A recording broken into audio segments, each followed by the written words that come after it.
I don't think technology is the enemy necessarily, but I think that the way that we see things, especially the way that we formulate the questions that we ask now, have been completely intoxicated by this streaming, constant cascade of information.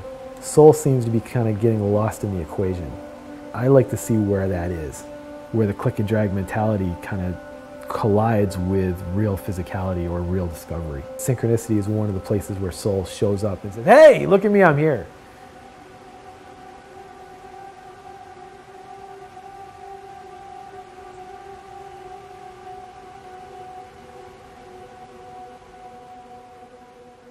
I am in a real world, don't get me wrong, but it's a different real world than a lot of other people are dealing with. It's a different real world than what they're talking about on television.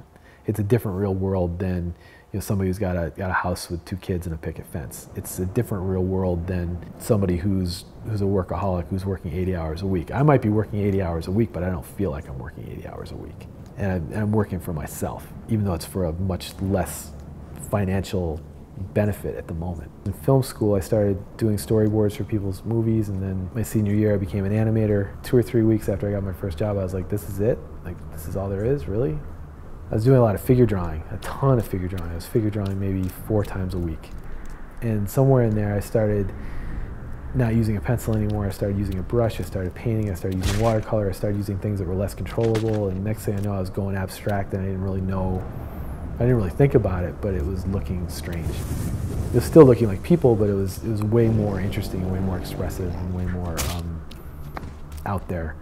And then once I figured out that I could collage a person, and I did a whole body work to get into Art Center. It was all collage-based figures in sets and things. After that, I was like, well, why don't I collage paint? And that's how I kind of got to this. This is collaged abstraction just in motion. Music is the primary influence on me. Music is everything. I think of my work in terms of orchestrating moves and orchestrating marks as opposed to making a painting. A painter has a palette of colors. I have a palette of colors that are moving. And I'm also trying to push what those things can do. I have to strip out all the narrative, then I get to the actual characteristics of what the thing is actually doing, and then what it's doing is what it's actually about. Especially if it's a mark that started off that big and suddenly it's like 10 feet tall. And then the architecture becomes part of the collage. It's surrounding you, so you become a body within another body that's got a skin that's actually changing in front of you. There is a quiet, limited space in there, even though it's huge and even though it's all surrounding. So I'm making that kind of invisible thing visible. It's more like the connective tissue of all that bombardment that I'm actually illuminating, I think. To me, travel is sort of the engine. I think a lot of artists look at travel as a pain in the ass. Because if I'm discovering while I'm traveling, then I get all these experiences that I can then translate into more work. It's sort of like being blind, right? Your hearing is heightened, your touch is heightened, your smell is heightened. All your other senses are heightened. I can't speak well in any other language. So what everybody's talking around me doesn't really matter. I'm looking at body language, I'm looking at gestures, feeling attitudes. I'm seeing things that people don't see. At first, it's more of a visceral sensory experience, and then it becomes a sixth sense experience after that. And then after that, synchronicity kicks in. I was on a residency in Itaparica in Bahia.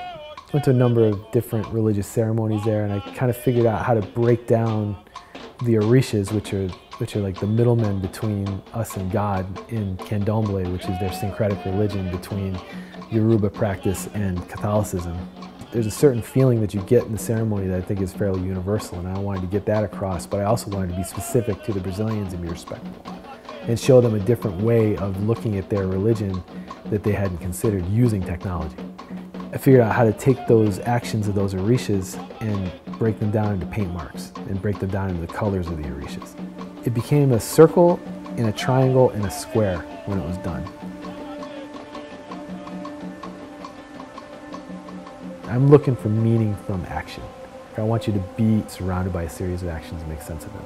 It's less controllable. You have to actually use your instinct. I want to create a zone of discovery.